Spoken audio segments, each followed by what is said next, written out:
अस्सलाम वालेकुम। Programme night addition में हम आपको खुशामदीद कहते हैं। नाजरीन, आज इस्लामाबाद हाई कोर्ट ने अल अज़ीज़िया स्टील मिल्स रेफरेंस पे साबिक वज़ीर-ए-आज़म नवाज शरीफ को बज़रिया अखबार इश्तिहार तलब किया है। अदालत ने करार दिया है कि नवाज शरीफ की बज़रिया इश्तिहार तलबी का तमाम जो खर्चा है ये वफाकी हुकूमत बर्दाश्त करेगी। अदालत ने एडिशनल अटॉर्नी जनरल को इश्तिहारात की रकम 2 रोज़ में जमा कराने का भी हुक्म दिया है। आपको ये हम बताएं कि गुज़श्ता समाअत पर अदालत ने अपने रिमार्क्स में ये कहा था कि मुल्ज़िम नवाज शरीफ हुकूमत और आवाम को धोखा देकर चला गया है। मुल्ज़िम तो लंदन में बैठकर हुकूमत और आवाम पर हंसता होगा। नहायत ही शर्मिंदगी का मकाम है। एक तरफ नवाज शरीफ वतन वापस आने के लिए तैयार नहीं है तो दूसरी तरफ नवाज शरीफ और लीगी क़यादत के खिलाफ मुकदमे के अंदराज का मामला हुकूमत के लिए अब दर्द सर बन चुका है। हुकूमती वज़रा तमाम तर वजाहतों के बावजूद मुस्लिम लीग नून की क़यादत को ये बावर करवाने में मुकम्मल तौर पर नाकाम हो चुके हैं कि उनका इस FIR से कोई ताल्लुक नहीं है। आज इस्लामाबाद में प्रेस कॉन्फ्रेंस करते हुए मुस्लिम लीग नून के सीनियर नायब सदर शाहिद खाकान अब्बासी ने कहा कि जो गद्दार और इंडियन एजेंट कह रहे थे वो सारे गायब हैं। कहा गया कि मुकदमा दर्ज होने का वज़ीर-ए-आज़म को पता ही नहीं था, वो नाराज़ हुए हैं। पर्चा कटने पर वज़ीर-ए-आज़म को तो कुछ पता ही नहीं है। वज़ीर-ए-आज़म को इल्म ही नहीं कि मईशत तबाह हो गई। पहले गद्दारी के सर्टिफिकेट बांटते रहे, अब कह रहे हैं कि हुकूमत का इसमें कोई अमल दखल नहीं है। मैं ये पूछना चाहता हूँ, हुब्बुल वतनी का सर्टिफिकेट कहाँ से मिलता है ताकि मैं भी अप्लाई करूँ? वज़ीर-ए-आज़म रहने के बाद भी मैं अप्लाई करना चाहता हूँ कि मुझे हुब्बुल वतनी का सर्टिफिकेट दिया जाए। शाहिद खाकान अब्बासी ने बराह रास्त वज़ीर-ए-आज़म को तनकीद का निशाना बनाया और कहा कि शादरे के पर्चे का इमरान खान ने ही दर्ज करवाया है, इमरान खान से ही इसका ताल्लुक है, यही हकीकत है। काबीना के इजलास में अवाम की तकालीफ नहीं पर्चों की बात होती है। खुला चैलेंज है, इमरान खान समेत सारी काबीना इस पर्चे की मुद्दई बने। खुली अदालत में ये मुकदमा चलाया जाए ताकि पता चले कि मोदी की मदद करने वाला कौन है। देखिए शाहिद खाकान अब्बासी किसके खिलाफ मुकदमा दर्ज करवाना चाहते हैं, ज़रा देखिए उन्होंने क्या कहा। आज अब मैं भी एक पर्चा दर्ज कराना चाहता हूँ। मेरा पर्चा इमरान खान के खिलाफ है। पाकिस्तान के DG FIA उसने खुल्लम खुल्ला TV पर कहा है कि मुझे वज़ीर-ए-आज़म ने बुलाकर कहा कि नवाज शरीफ, मरियम नवाज, कैप्टन सफदर, दूसरे अफराद पर पर्चे बनाओ, इनको अंदर करो। ख्वाजा आसिफ पर आर्टिकल 6 का पर्चा बनाओ। ये अब आपको समझ आएगी गद्दारी कहाँ से शुरू हुई है। एक लंबी चार्जशीट है। आज मुस्लिम लीग नून के रहनुमा मोहम्मद ज़ुबैर, अताउल्लाह तारड़, MNA मलिक रियाज इश्तियाल अंगेज तकारीर और बगावत केस में गिरफ्तारी देने थाना शाहदरा पहुंचे। ताहम SHO ने बताया कि हम लीगी रहनुमाओं को फिलहाल गिरफ्तार नहीं कर रहे। प्रोसिक्यूशन टीम इस केस का कानूनी जायजा लेगी। इस केस में कानूनी तकाज़ों को पूरा किया जाएगा। जबकि PDM के सरबराह मौलाना फजलुर रहमान शाहदरा में दर्ज की गई FIR पर वो भी आज ज़रा बोले, ज़रा सुनिए उन्होंने क्या कहा।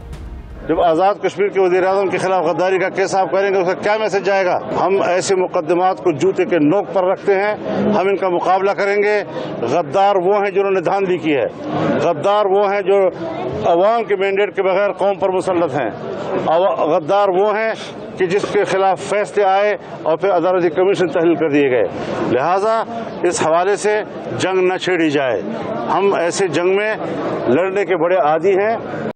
अब नाजरीन, एक तरफ FIR के मामले पर हुकूमत और अपोजिशन आमने सामने दिखाई देते हैं तो दूसरी तरफ Pakistan island development authority ordinance जारी किया गया है हुकूमत की तरफ से, जिस पर सिंध और वफाकी हुकूमत के दरमियान एक नया तनाज़ा खड़ा हो गया है। मीडिया रिपोर्ट्स के मुताबिक 2 सितंबर 2020 को सदर मुमलिकत की जानिब से जज़ायर से मुतालिक एक ऑर्डिनेंस जारी किया गया। Pakistan island development authority ordinance 2020 के मुताबिक territorial waters and maritime zones act 1976 के ज़ेरे इंतज़ाम साहिली इलाके जो हैं ये वफाक की मलकियत होंगे। सिंध के बंडाल और बड्डू समेत तमाम जज़ायर की मालिक जो है ये वफाकी हुकूमत होगी। लेकिन सिंध हुकूमत ने इस ऑर्डिनेंस को गैर कानूनी करार दिया है और वफाकी हुकूमत से कहा है कि ऑर्डिनेंस को वापस लिया जाए। इस सारी सूरत हाल पर मैं बात करूँगी। मुझे ज्वाइन किया है वफाकी वज़ीर कानून बैरिस्टर फ़रूक नसीम साहब ने। अस्सलाम वालेकुम, बहुत बहुत शुक्रिया फ़रूक नसीम साहब आपका। बड़े अहम मामलात हैं जो डिस्कस करने हैं, बारी बारी मैं बात करती हूँ आपसे।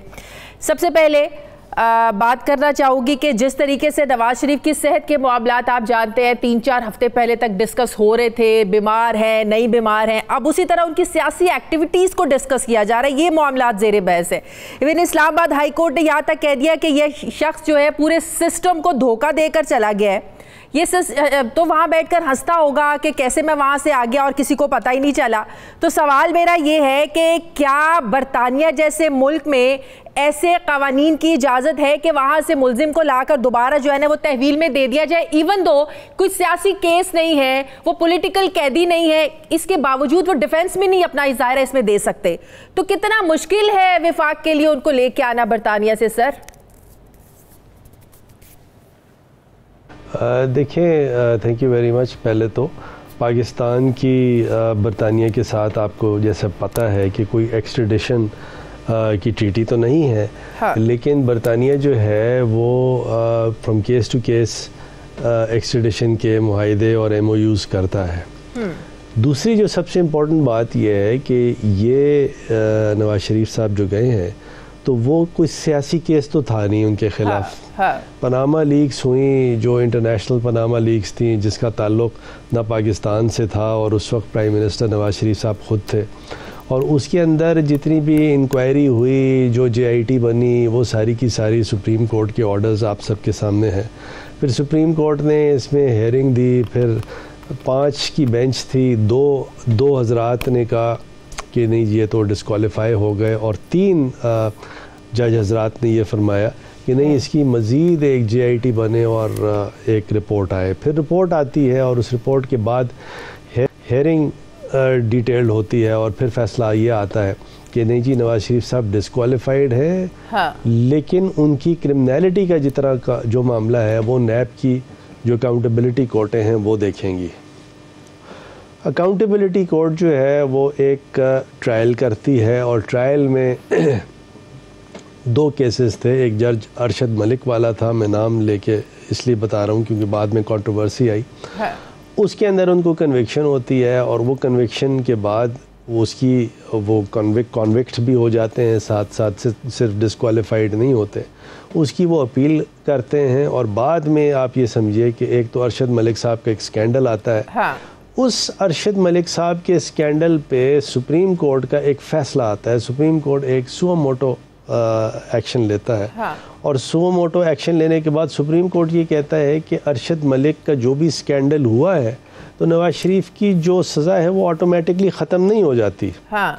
और वो तमाम की तमाम चीज़ें जो हैं वो इस्लामाबाद हाई कोर्ट, जहाँ ये अपील पेंडिंग है, वो इस्लामाबाद हाई कोर्ट ये देखेगी कि क्या उन तमाम एलिगेशन से क्या नवाज शरीफ साहब के कन्विक्शन पर कोई असर पड़ा। हाँ। क्या नवाज शरीफ साहब को अक्यूज़ को कोई प्रेजुडिस कॉज हुई। हाँ। तो वो तमाम की तमाम चीज़ें करना अभी इस्लामाबाद हाई कोर्ट को बाकी था कि हाँ। नवाज शरीफ साहब ने बहुत अलील पड़ गए, बीमार हो गए, और वो तमाम की तमाम जो रिपोर्ट्स आई उस वक्त, वो रिपोर्ट्स यही थी कि बहुत ही बुरा हाल है और खुदा न खास्ता किसी दिन कुछ हो जाएगा। हाँ। और पाकिस्तान में इसका इलाज नहीं है। सो मच सो कि हर किस्म का डॉक्टर हर एक ने ये रिपोर्ट दी, और फिर उनको जो जाने का जब फैसला हुआ तो कैबिनेट ने तो यही इस पे कंडीशन लगाई, हमारी ECL की कमेटी ने भी कंडीशन लगाई कि कोई 7.5-8 अरब का एक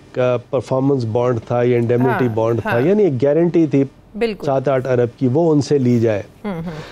लाहौर हाई कोर्ट ने अपने दानिश में कहा नहीं जी आप गारंटी नहीं लें, ऐसे ही जाने दें। अब नेचुरली अब लाहौर हाई कोर्ट इसी तराजुर में एक मेरा इंपॉर्टेंट सवाल वो ये, एक लाहौर हाई कोर्ट का फैसला है जिसका भी आप जिक्र करने वाले थे कि उन्होंने जिसमें शहबाज शरीफ की अंडरटेकिंग है, जिसकी बुनियाद पर नवाज शरीफ साहब जो है ना उन्होंने ट्रैवल किया, उनको इजाज़त मिली। फिर इस्लामाबाद हाई कोर्ट के फैसले भी हम सबके सामने हैं।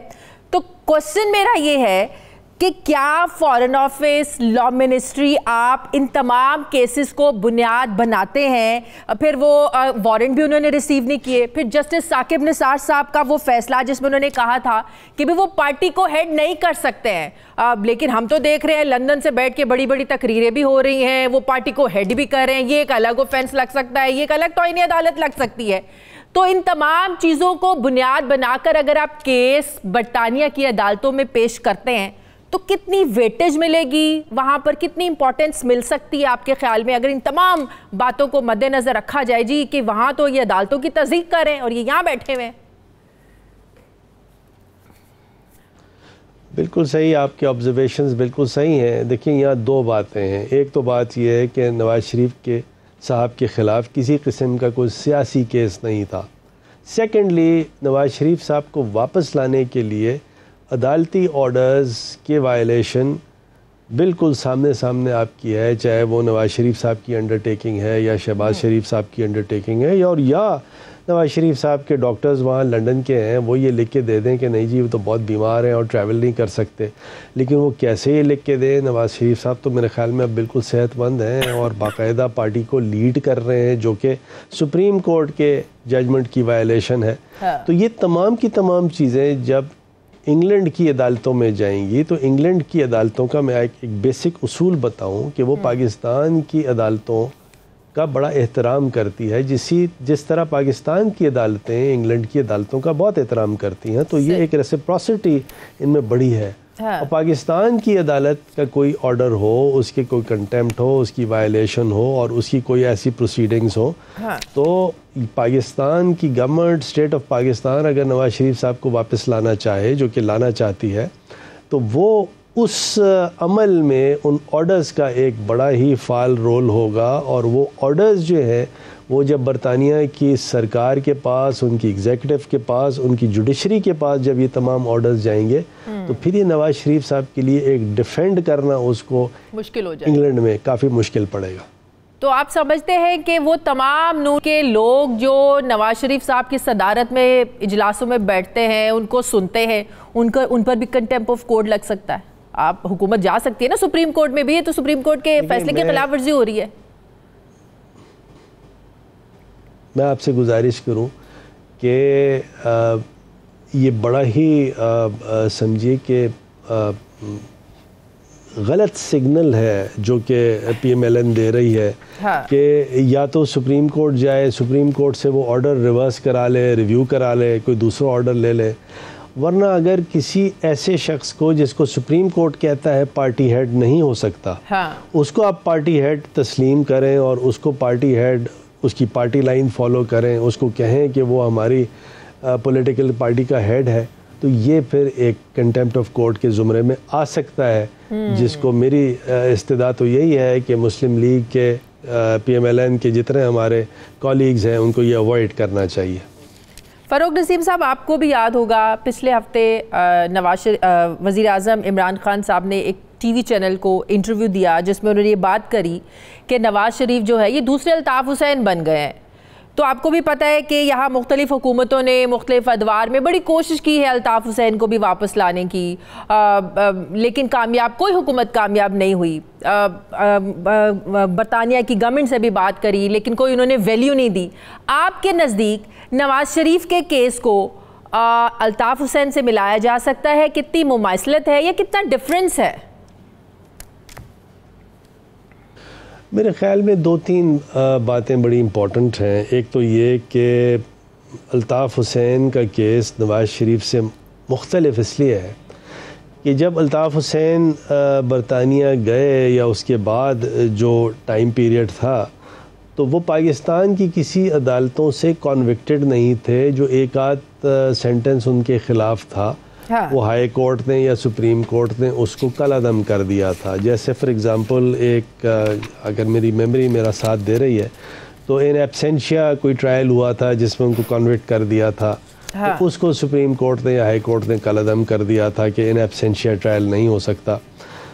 जबकि नवाज शरीफ साहब यहाँ जब गए हैं पाकिस्तान से तो वो ऑलरेडी पाकिस्तान की जो अदालतें थी वहाँ से कन्विक्ट हुए हुए थे, हाँ। तो एक तो ये एक बड़ा वाज़े फ़र्क दोनों का है। और एक साथ साथ पाकिस्तान की अदालतों ने उनको ह्यूमैनिटेरियन ग्राउंड्स पे यानी मेडिकल फैसिलिटी के लिए बाकायदा एक अंडरटेकिंग लेके नवाज शरीफ साहब से और शहबाज शरीफ साहब से, दोनों से वो अंडरटेकिंग ली और फिर नवाज शरीफ साहब को जाने दिया।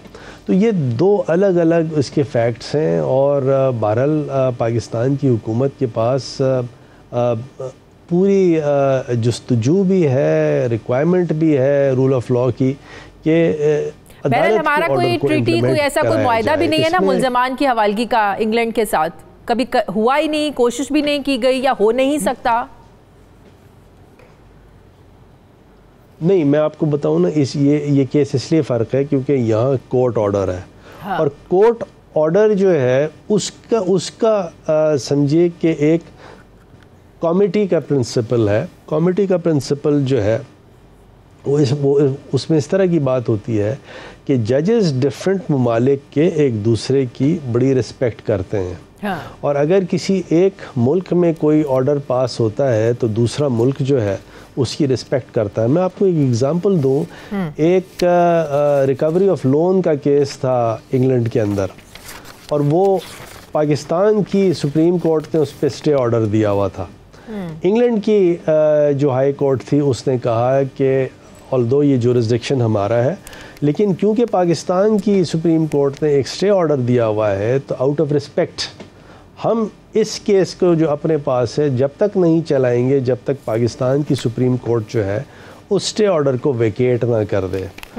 और फिर यही हुआ। फिर बाद में जब सुप्रीम कोर्ट ऑफ पाकिस्तान ने वो ऑर्डर वेकेट किया तब लंदन की कोर्टों ने उस केस को चलाया और बाकायदा उसमें डिक्रियाँ वगैरह दी।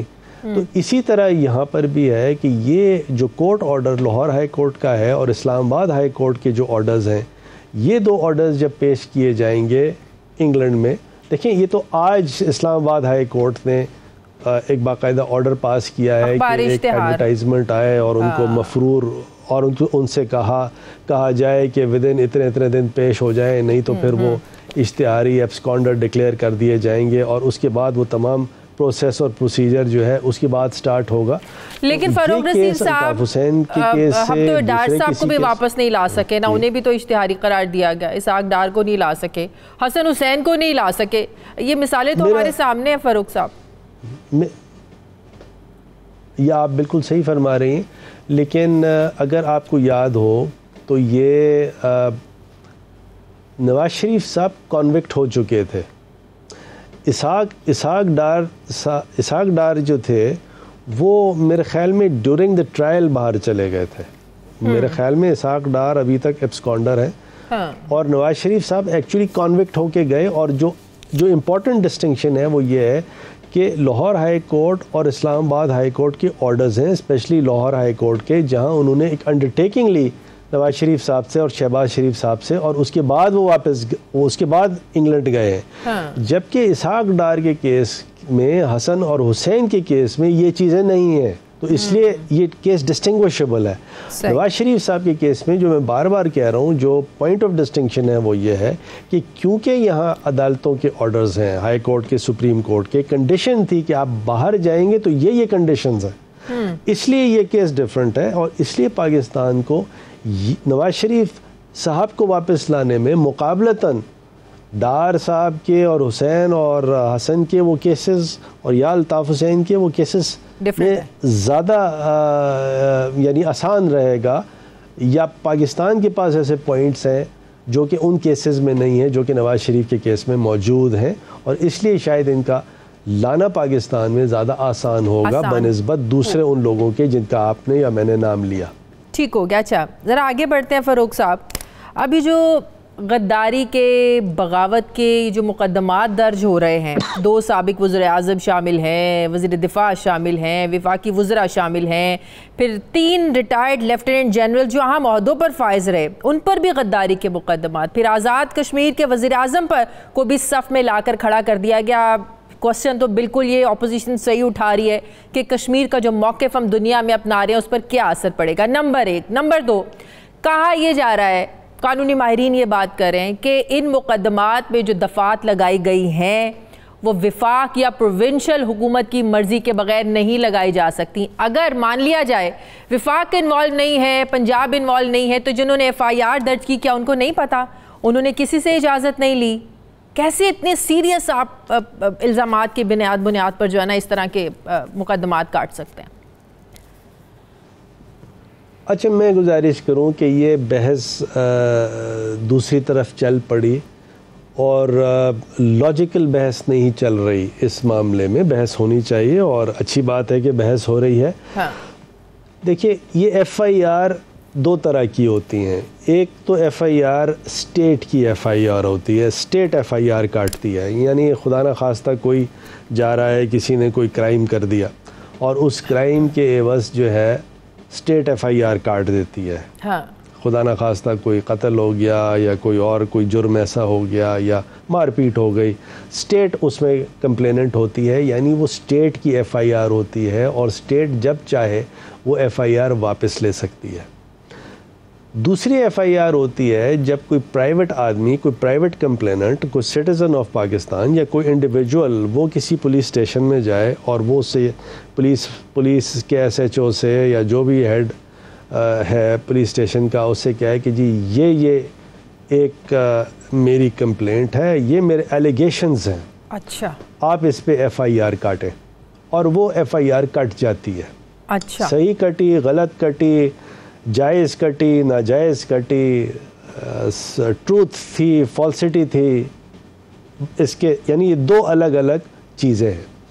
स्टेट की FIR स्टेट ख़ुद बआसानी उसको वापस ले लेती है, लेकिन अगर कोई प्राइवेट इंडिविजुअल FIR काटे तो स्टेट उसको इस तरह वापस नहीं ले सकती। उसका एक प्रोसेस होता है, प्रोसीजर होता है, इंक्वायरी होती है, और उसके बाद एप्लीकेशन ऑफ माइंड के बाद वो FIR या तो बंद कर दी जाती है या उस पर कार्रवाई मज़ीद होती है।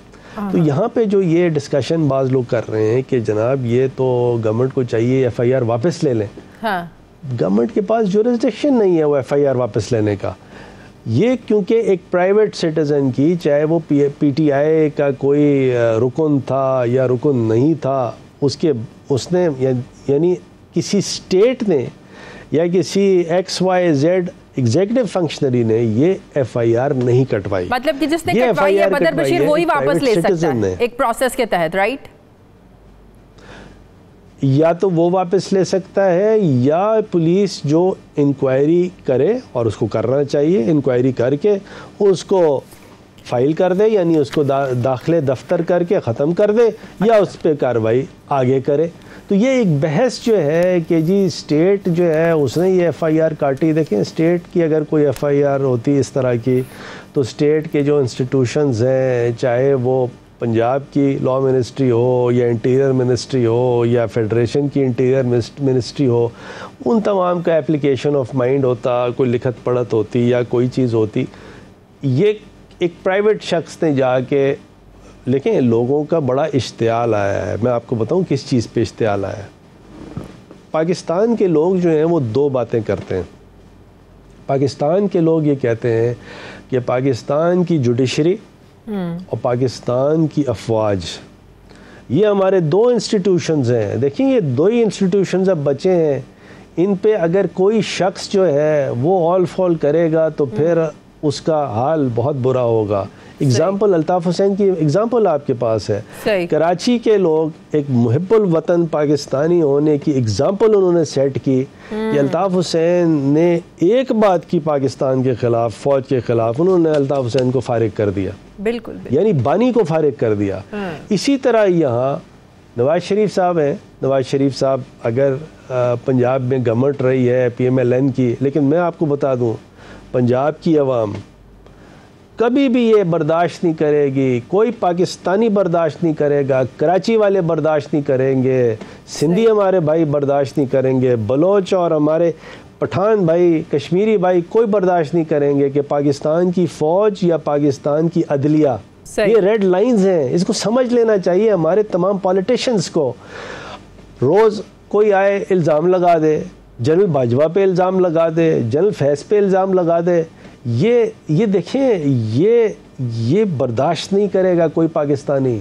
सही। मेरी और आपकी तो हम तो चलें ठीक है, बिल्कुल बर्दाश्त नहीं करेंगे, लेकिन कोई पाकिस्तानी, सही, कोई पाकिस्तानी इन इंस्टीट्यूशंस पे, कोई चीफ जस्टिस पे इल्ज़ाम लगा दे, कोई किसी जज पे इल्ज़ाम लगा दे, जैसे नवाज शरीफ साहब ने कहा, कल से तकवीयत इसलिए ज़्यादा मिल रही है। फ़रोग नसीम साहब, वो साबिक DG FIA बशीर बेमन का इंटरव्यू आपने सुना होगा, कल से बड़ी उसकी बाज़गश्त हो रही है, जिसमें उन्होंने कहा कि मुझे एक आला सतह इजलास में दफ्तर में बुलाकर कहा गया कि नवाज शरीफ और मरियम नवाज़ और इनका जो मीडिया सेल है और मुस्लिम लीग नून के लोग, इन पर मुकदमात जो है ना वो काटो, मुकदमात बनाओ, ख्वाजा आसिफ पर आर्टिकल 6 लगाओ। तो कल से इस इंटरव्यू के बाद ये तासुर ज़्यादा मिल रहा है। अब ये एक अलग बहस है, वो FIA के जो साबिक DG हैं उनकी बातें दुरुस्त हैं या गलत हैं, लेकिन तासुर इसको तकवीयत मिल रही है कि क्या ऐसा हो सकता है कि वज़ीर आज़म बुलाकर ये बातें करें। देखिए, देखिए सवाल ही पैदा नहीं होता, कोई किसी को रोक नहीं सकता कि कोई भी बात कर दे, लेकिन अगर कोई इस तरह की बात करता है तो उसको एक बुनियादी इतनी शऊर होना चाहिए कि आर्टिकल 6 का मुकदमा जो है वो कैबिनेट, फेडरल कैबिनेट जो है जब वो ऑथराइज करेगी तब किसी पर आर्टिकल 6 का मुकदमा बनेगा। और DGFIA की ज़रूरत नहीं है आर्टिकल 6 का मुकदमा बनाने के लिए। मुशर्रफ साहब का जो जजमेंट है, जो फुल बेंच लाहौर का है, जो उन्होंने कलअदम किया तमाम आर्टिकल 6 की कार्रवाई को, इसलिए किया वन ऑफ द रीज़न्स के फेडरल कैबिनेट में कि इसमें कोई अप्रूवल नहीं थी। तो अगर कोई ये कहता है कि इमरान खान ने DGFIA को बुला के ये कहा कि तुम आर्टिकल 6 का मुकदमा जो है वो नवाज शरीफ पे बनाओ, ये बिल्कुल गलत, झूठी, लगव बात है। इसकी कोई सैंक्टिटी ना है ना हो सकती है। इमरान खान जो है वो अगर वो उसको आर्टिकल 6 का मुकदमा बनाना हो वो कैबिनेट में रखे और मुकदमा बन जाएगा। उसको जरूरत नहीं है DGFIA को बुला के कहने की। कल से ऑपोजिशन इस पॉइंट को बहुत ज्यादा रेस कर रही है, उठा रही है। मतलब देखें, किसी कॉन्टेक्स्ट में प्रॉपर बात करें, लोग समझें, अच्छी बात है, डिस्कशन होना चाहिए। हमारी एक पॉलिटी जो है बड़ी वाइब्रेंट है और मैं मीडिया को खिराज तहसीन पेश करता हूँ जिस तरह मीडिया चल रही है, लेकिन थोड़ी सी तहकीक करें। एकदम से किसी की बात, किसी का क्या ऑब्जेक्टिव है, किसने किस वजह से क्यों बात की, किसका क्या मोटिव है। सही। DGFIA जो साबिक हैं अब ये क्यों बात कर रहे हैं, इतने देर के बाद क्यों बात कर रहे हैं, 2 साल बाद उनको क्यों याद आई, ये तमाम चीज़ें रेलेवेंट हैं। और ये आर्टिकल 6 तो मैं फिर रिपीट कर रहा हूँ, कैबिनेट बनाएगी, DGFIA थोड़ी केस बनाएगा। तो कैबिनेट बनाएगी तो इमरान खान कैबिनेट को बोल देते। ये सब गलत है। बिल्कुल सही। लास्ट क्वेश्चन, सिंध और वफाक के दरमियान फारूक साहब जो मामला चल रहा है, सिंध और बलूचिस्तान के साहिली इलाकों पर जो जज़ायर हैं वहाँ पर शहर बसाना है, इसके लिए अथॉरिटी कायम की गई है। 2 सितंबर 2020 को सदारती ऑर्डिनेंस जारी किया गया। सिंध अब इसको बिल्कुल अपोज कर रही है, वो कह रहे हैं सिंध की मलकियत है, वफाक कैसे इस पर अपना जो है ना वो हक जता सकती है। तो एक नया लड़ाई, कभी कराची पैकेज पर लड़ाई हो जाती है, कभी नालों पर लड़ाई हो जाती है वफाक की, ये क्या मामला है सारा? देखिए हमारी शरीयत में वो ये कहते हैं कि जब भी आपस में बातचीत करो तो कोशिश करो कि लिखत पढ़त से बात करो ताकि तुम एक दूसरे को रिमाइंड करो कि तुमने आपस में क्या चीज़ तय की। ये 6 जुलाई 2020 का लेटर है गवर्नमेंट ऑफ सिंध का। गवर्नमेंट ऑफ सिंध ने ये लेटर जो है, ये लैंड यूटिलाइजेशन डिपार्टमेंट है, इजाज़ हुसैन बलोच सेक्रेटरी हैं, उन्होंने वहाँ गवर्नमेंट ऑफ सिंध की परमिशन के बाद, देखिए ये तमाम जो ये लैंड था ये पोर्ट कासिम अथॉरिटी का था। अच्छा। पोर्ट कासिम अथॉरिटी जो है वो फेडरल एंटिटी है, वो कोई प्रोविंशियल एंटिटी नहीं है। ये भुट्टो साहब पीपल्स पार्टी के जो बानी हैं जुल्फ़िकार अली भुट्टो साहब, उन्होंने ये पोर्ट कासिम अथॉरिटी को ये बुद्धो बंडल आइलैंड जो था ये दिया। हाँ। और पोर्ट कासिम अथॉरिटी ने इतने अरसे की बात रखने के बाद ये आपस में एक डिस्कशन हुआ, ये तय हुआ कि इसको प्रॉपर यूटिलाइजेशन शायद पोर्ट कासिम अथॉरिटी नहीं कर पाएगी, इसके लिए एक नई फेडरल एंटिटी की ज़रूरत है। सही। तो पोर्ट कासिम अथॉरिटी ने वो लैंड बुद्धो बंडल आइलैंड अथॉरिटी को नहीं दे दी, वो वापस की गवर्नमेंट ऑफ सिंध को। गवर्नमेंट ऑफ सिंध ने फिर ये 6 जुलाई 2020 का लेटर लिखा और इस लेटर में ये लिखा है, ये सेक्रेटरी कैबिनेट डिवीज़न को लेटर लिखा, परमिशन दी और ये कहा कि जी ये बिल्कुल ये लैंड जो है ये आप फेडरल गवर्नमेंट के इस्तेमाल में, ये construction project at bundle island development, तमाम चीज़ें इसमें लिखी हुई हैं। इसके बाद अगर गवर्नमेंट ऑफ सिंध कहेगी कि हमारी परमिशन नहीं थी तो मेरी बात समझ में नहीं आती। वो ये कह सकती है, गवर्नमेंट ऑफ सिंध ये कह सकती है कि जी मेरी परमिशन तो उसके कॉन्टोर्स ये थे लेकिन आप इस परमिशन से तजाद कर रहे हैं। अच्छा, तजाद कर रहे हैं, नहीं कर रहे हैं, हमारे साथ टेबल पे बैठे हैं, बात ख़त्म हो गई। लेकिन ये कहना कि फेडरेशन ने सिंध की गवर्नमेंट, सिंध की लैंड को खसब कर लिया है, हजम कर लिया है, तो बिल्कुल दुरुस्त नहीं है। फेडरेशन को क्या पर्सनल, किसी इमरान खान का क्या फ़ायदा है इसमें पर्सनली? तो ये पाकिस्तान के लोगों, देखिए फेडरेशन भी पाकिस्तान के लोगों की है, बिल्कुल। ये फेडरेशन जो है हमारे सिंधी भाइयों की भी है। मैं खुद सिंधी हूँ। देखिए जो सिंध में पैदा हुआ, चाहे वो कराची में हो या कहीं हो, सारा सिंधी है। तो ये सिंध की एक एडवांटेज की बात है, वहाँ नौकरियाँ मिल रही हैं, डेवलपमेंट करना है, ये तमाम चीज़ें होनी है। और जो कराची का हाल जो पीपल्स पार्टी ने किया है तो आपके सामने मौजूद है ना, 11 सालों में क्या हाल हुआ है। जितनी फंडिंग गवर्नमेंट ऑफ सिंध को गई है और जो कराची का हाल है, हैदराबाद का हाल है या पूरे सिंध का हाल है, वो आपके सामने। थैंक यू वेरी मच, बहुत बहुत शुक्रिया। वफाकी वज़ीर कानून बैरिस्टर फ़ारूक नसीम साहब मेरे साथ थे। मुझे नाज़रीन एक ब्रेक लेनी, वापस आते एक छोटे से वक्फे के बाद।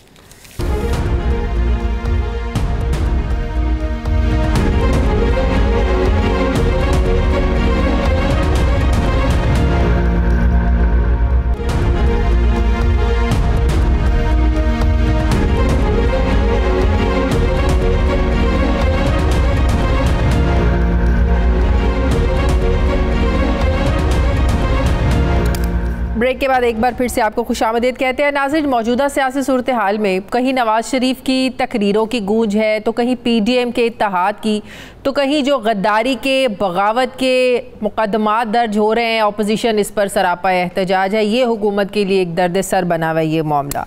मैं बात करूँगी मुस्लिम लीग नून के सीनियर रहनुमा राना तनवीर हुसैन साहब ने। अस्सलाम वालेकुम, बहुत बहुत शुक्रिया राना साहब आपका। राना साहब, नवाज़ शरीफ साहब जैसे ही सियासत में एक्टिव हुए हैं, मरीम नवाज़ एक्टिव हुई हैं, तो लगता है एक सियासी सूरत हाल बड़ी बदलती हुई नज़र आ रही है। ख़ासकर उनकी वो तकरीर जिसमें उन्होंने इस्टेब्लिशमेंट को, इदारों को निशाना बनाया, बड़ी तनकीद की, कहा कि हमने हुकूमत से हमारा कोई लेना देना नहीं, हमने अगर कोई सवाल पूछना है तो जो इस हुकूमत को लेके आए हैं उनसे सवाल पूछना है। तो क्या उसके बाद आप देखें बगावत के मुकदमात, गद्दारी के मुकदमात दर्ज हो रहे हैं, बावजूद इसके कि हुकूमत इससे लाताल्लुकी का इजहार कर रही है, लाइल्मी का इजहार कर रही है। हुकूमत कह रही है हमारा इससे कोई ताल्लुक नहीं है। क्या PDM के जो जलसे होने जा रहे हैं राना साहब, नवाज शरीफ साहब वीडियो लिंक में तकरीर करेंगे? देखिए, मेरा अभी कोई फाइनल बात तो नहीं मैं कह सकता, लेकिन अभी हमारे अपने जो मीटिंग्स हैं उनको वो एड्रेस कर रहे हैं। अच्छा। कल हमारी मीटिंग है तमाम MNA सेनेटर्स एंड MPs की, PMLN के, और उनको भी वो एड्रेस करेंगे। कल कोई 2:30 बजे मीटिंग है। तो मैं समझता हूँ कि अब वो जो भी डायरेक्शन है उनकी तरफ से आती है। और पहले तो शहबाज साहब थे, तो जब से शहबाज साहब अंदर गए हैं, उनको अरेस्ट किया है, तो अब उन्होंने खुद ही, क्योंकि पार्टी के तो वही हैं, कायद तो वही हैं, तो वो उसमें कोई मेरा किसी को इतराज़ नहीं होना चाहिए। पॉलिटिकल बात करते हैं और अपनी पार्टी को थोड़ा मोबिलाइज कर रहे हैं। जो इस वक्त पाकिस्तान में हालात हैं महंगाई के, और आज देखें जो एक आम आदमी है, मैं तो हैरान हूँ कि किस तरह लोग जिंदा रह रहे हैं। मुझे रास्ते में कोई बता रहा था, अभी मैं आ रहा था इस्लामाबाद से, कि टमाटर पता नहीं कितने 250 रुपये किलो हो गया है, चीनी 110 रुपये है। राना साहब वो बातें बिल्कुल ठीक है। राना साहब, जिस तरह लंदन में बैठ के नवाज शरीफ साहब पार्टी को हेड कर रहे हैं, पार्टी को चला रहे हैं, आप लोग उनकी सदारत में जो है वो इजलासों को अटेंड कर रहे हैं। अभी कुछ देर पहले फ़ारूक नसीम साहब भी मेरे साथ प्रोग्राम में थे, उनके साथ भी ये मेरे मामला डिस्कस हुआ। साबिक chief justice of Pakistan Saqib Nisar साहब का वो फैसला, जब नवाज शरीफ साहब को सज़ा भी हुई, उन्होंने कहा ये पार्टी को लीड नहीं कर सकते। तो आप पार्टी को लीड भी कर रहे हैं, उनकी सदारत में आप लोग जो है ना उनके इजलास भी अटेंड कर रहे हैं। ये तो कंटेम्प्ट ऑफ कोड है, तौहीन अदालत के ज़ुमरे में आता है। राना तनवीर साहब, देखिए शाजिया, मैं आपको बताऊं कि वो जो जजमेंट है वो ये इतनी है कि वो कोई ऑफिस बेरर नहीं हो सकते, प्रेसिडेंट वो नहीं बन सकते। तो आपको याद होगा जब ये आया तो हमने एक लॉ में अमेंडमेंट की और उसके बाद फिर उनको प्रेसिडेंट बना दिया। तो फिर उसके बाद फिर ये आया कि नहीं, ये नहीं हो सकते। तो वो उनके पास कोई ऐसा कोई ऑफिस नहीं है, ना वो प्रेसिडेंट है, ना कॉन्स्टिट्यूशन। लेकिन लुबे-लुबाब ये था कि एक मुजरिम जो है वो पार्टी को लीड भी नहीं कर सकता। ज़ाहिर है सजा के बाद तो वो मुजरिम हुए ना। ये लुबे-लुबाब नहीं था, लीड नहीं कर सकते कि वो सियासत छोड़ देंगे और बैठ जाएंगे, बात नहीं कर सकेंगे या कोई राय नहीं अपनी दे सकेंगे। ये मैं नहीं समझता कि ये उसकी स्पिरिट थी या उसकी इंटरप्रिटेशन है उस जजमेंट की।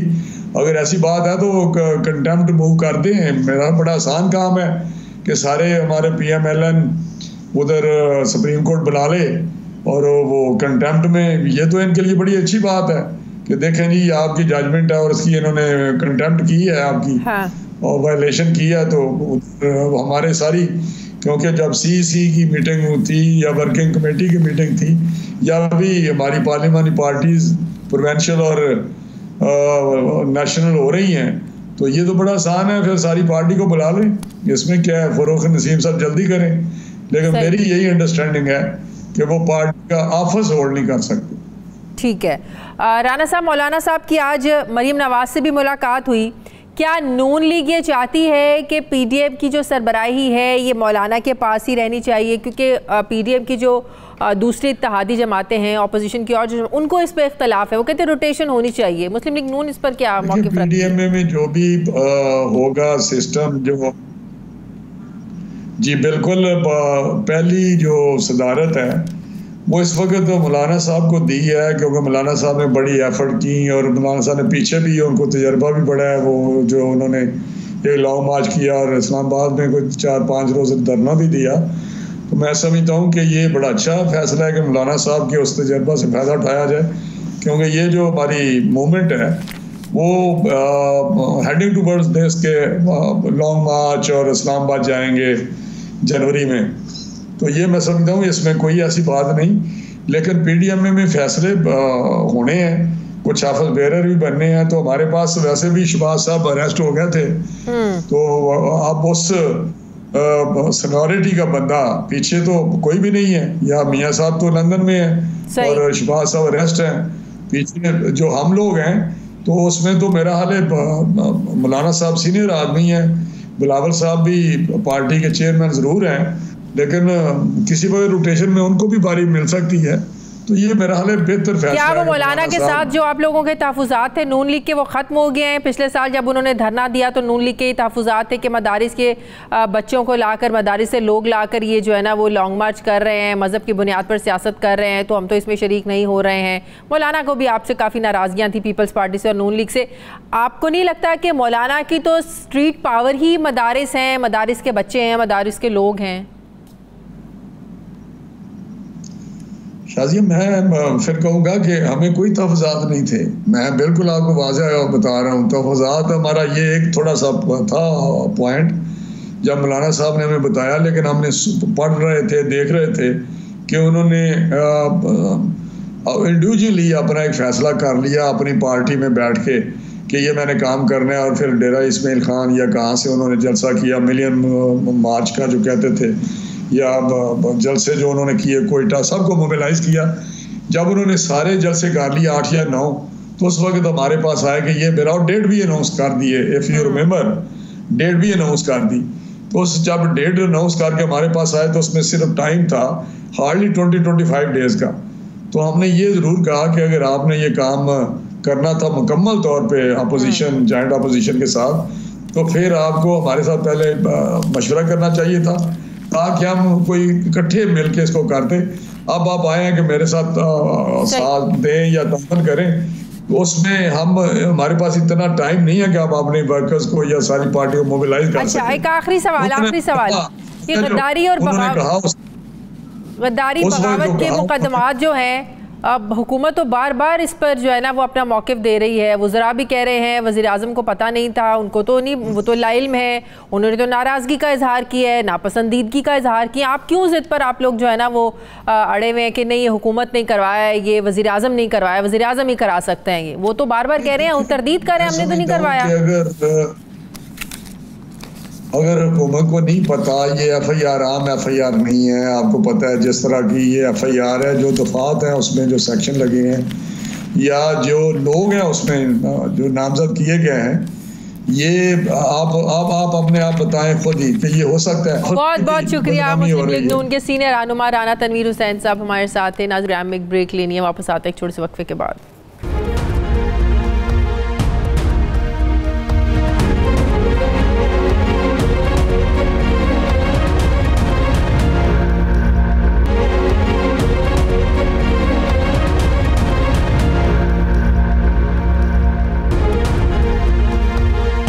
ब्रेक के बाद एक बार फिर से आपको खुशामदीद कहते हैं। नाजरीन, मेयर इस्लामाबाद शेख अंसर अजीज़ जो गुज़श्ता रोज़ बल्दियाती इदारे के मामलात और इख्तियारात में वफाकी हुकूमत की बेजा मुदाखलत को बुनियाद बनाते हुए अपने ओहदे से मुस्ताफ़ी हो गए थे, उनके इस्तीफ़े पर आज इलेक्शन कमीशन ने एतराज़ लगाते हुए कहा है कि मेयर इस्लामाबाद ने ICT एक्ट के बरखिलाफ इस्तीफ़ा भिजवाया, क्योंकि मेयर इस्लामाबाद ने इस्तीफ़े के लिए मुतल्लिका जो तरीक़ाकार है वो नहीं अपनाया और अपना इस्तीफ़ा बराह रास्त इलेक्शन कमीशन को इरसाल कर दिया, जबकि कानून और कायदे के मुताबिक उनको चीफ ऑफिसर लोकल गवर्नमेंट को इस्तीफ़ा भिजवाना था। लिहाजा mayor Islamabad chief officer local government को अपना इस्तीफ़ा इरसाल करे और वज़ारत दाखिला इसका नोटिफिकेशन इलेक्शन कमीशन को इरसाल करेगा।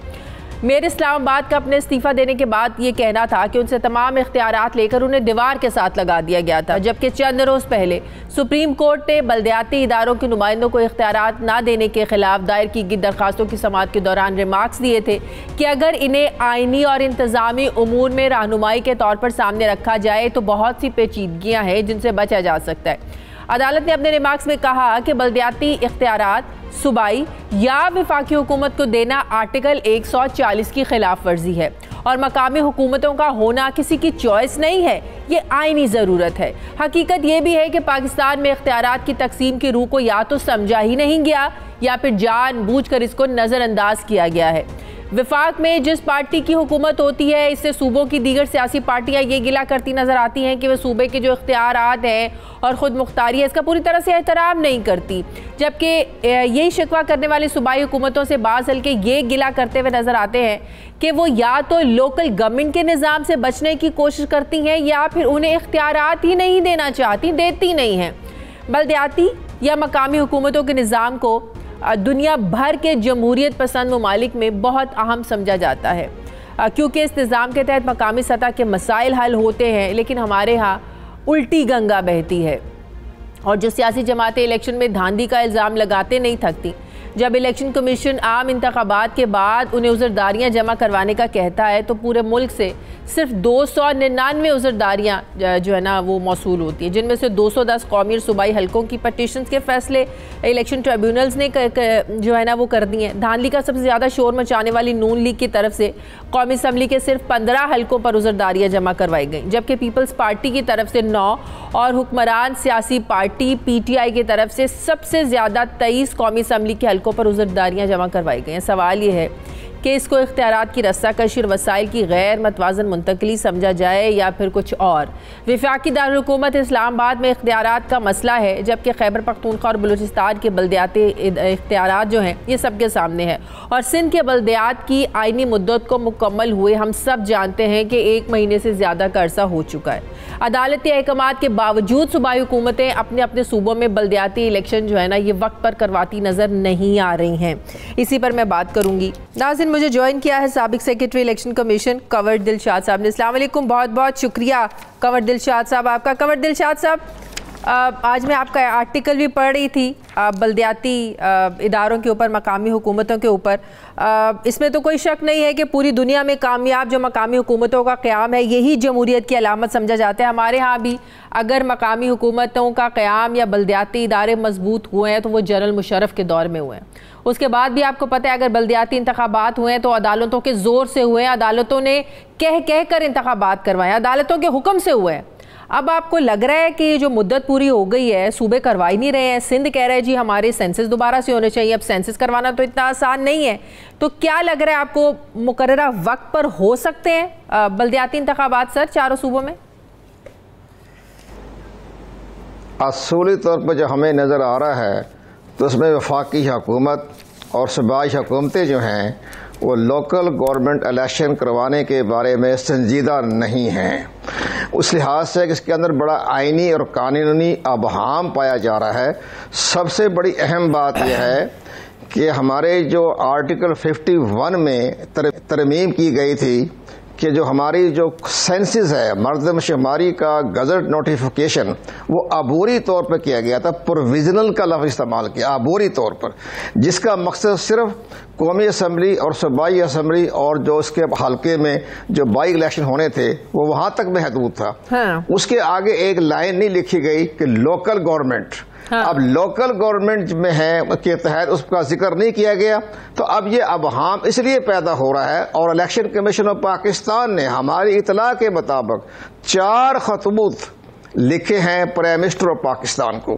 इसी तरह उन्होंने पार्लिमानी मिनिस्ट्री को भी लिखा, लॉ मिनिस्ट्री को भी लिखा, स्पीकर कौमी असम्बली और चेयरमैन सेनेट को भी लिखा। उन्होंने कहा भी हमें आइनी तौर पर हमें इसमें तहफ़्फ़ुज़ात हो रहे हैं कि इसलिए कि आर्टिकल 51 के तहत जो हमें एक प्रोविजनल मर्तबेशुमारी के तहत इंतखाबात करवाने की जो हमें इजाज़त मिली थी, जो मजाज अथॉरिटी हमें दी गई थी, वो सिर्फ कौमी असम्बली और जनरल इलेक्शन के लिए था या सूबाई असम्बली के लिए था।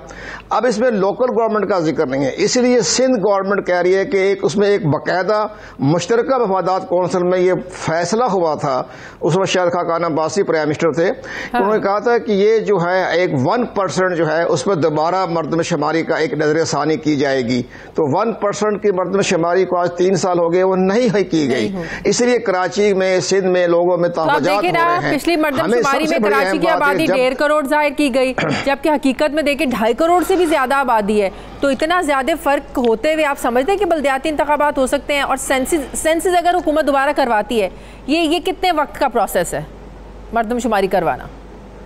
ये तकरीबन 1 साल लगेगा ना। हाँ। 1 साल लगेगा। इसमें 1% की दोबारा नजरसानी करना एक तमाम पूरे पाकिस्तान के लिए कहा गया था। उसमें पंजाब भी शामिल है, खैबर पख्तूनख्वा भी है, बलूचिस्तान भी है। वो 1% का जो उन्होंने कहा था कि थर्ड पार्टी से ऑडिट करवाएं, वो सिर्फ सिंध के लिए नहीं था, वो बाकी सूबों के लिए भी था। तो इसमें सबसे बड़ी आइनी तौर पर जो रुकावट पैदा हो रही है वो यही पैदा हो रही है कि जब तक आप आइन के आर्टिकल 51 में या तरमीम करवाएं, क्या इसमें लिखे लोकल गवर्नमेंट भी, तो फिर इलेक्शन कमीशन जो है वो मजाज हो जाएगा लोकल गवर्नमेंट के इंतखाबात करवाने का। अब आइनी और कानूनी तौर पर तो इलेक्शन कमीशन जो है बड़ी ज़िम्मा है, वो तो प्राइम मिनिस्टर को भी बार बार जो है रिक्वेस्ट कर रहा है। इसे तमाम इदारे जितने भी हैं, कानूनी आइनी इदारे, यहाँ तक के स्पीकर साहब ने जो मुद्दत खत्म होने से पहले ही रिजाइन कर दिया है, वो कह रहे हैं मुझे इख्तियारात नहीं दिए जा रहे थे, सारे इख्तियारात ही CDA को दिए गए थे, फंड्स थे तो भी मुझे फंड्स नहीं दिए जा रहे थे। तो इस हुकूमत का भी इक़दाम कोई पिछली हुकूमतों से मुख्तलिफ नहीं लग रहा कंवर दिलशाद साहब? ये बिल्कुल दुरुस्त कहा आपने। पहली बात यह है कि इसी तरह पंजाब में लोकल गवर्नमेंट के तमाम इदारे इन्होंने इक़्तिदार में आने के बाद वो कालदम करार दे दिए, मनसूख कर दिए, मुअत्तल कर दिए। उनके भी तमाम जो फंड थे अरबों रुपया, वो भी मुंजमद हो गया। वो अभी तक जो है जाहिर है कि अब इंतखाबात नहीं हुए लोकल गवर्नमेंट के, लेकिन लोकल गवर्नमेंट के इदारे मुअत्तल कर दिए गए थे, कालदम करार दे दिए गए थे। सिंध में एक नाम नेहाद एक सिस्टम चल रहा था, वसीम अख्तर साहब मेयर थे, जिसमें सुप्रीम कोर्ट ऑफ पाकिस्तान ने भी उसके बारे में शदीद रिमार्क्स दिए कि वो बराए नामी मेयर थे और कोई काम नहीं किया। तो उनकी भी शिकायत ये थी कि हमें फंड रिलीज नहीं किए गए, लेकिन उन्होंने अपना वक्त पूरा कर लिया। हाँ। वो पूरे 5 साल किए और उसके बाद वो घर चले गए। लेकिन अब मौजूदा हालात में लोकल गवर्नमेंट के इंतखाबात उस वक्त तक नहीं हो सकते जब तक आपका ये सेंसस के बारे में एक गजट नोटिफिकेशन नहीं हो जाता, और गजट नोटिफिकेशन नहीं हो सकता जब तक 1/3 पार्ट जो है उसका ऑडिट नहीं हो जाता। तो हमें तो नजर नहीं आ रहा कि ये लोकल गवर्नमेंट के इंतखाबात होते हुए नजर नहीं आ रहे। ये बाकायदा आईनी और कानूनी प्रोविजन इसमें शामिल हो चुकी है, और हमारे चीफ इलेक्शन कमिश्नर साहब ने बार बार खत लिखे हैं। सही, बहुत बहुत शुक्रिया साहब। Secretary election commission Kanwar Dilshad साहब मेरे साथ थे। नाज़रीन, हमारे प्रोग्राम का वक्त खत्म हो गया। प्रोग्राम के लिए आप हमें फीडबैक जरूर दीजिएगा। अपना ख्याल रखिएगा। मुझे इजाजत दीजिए, मेरी आपसे मुलाकात होगी कल। अल्लाह हाफिज।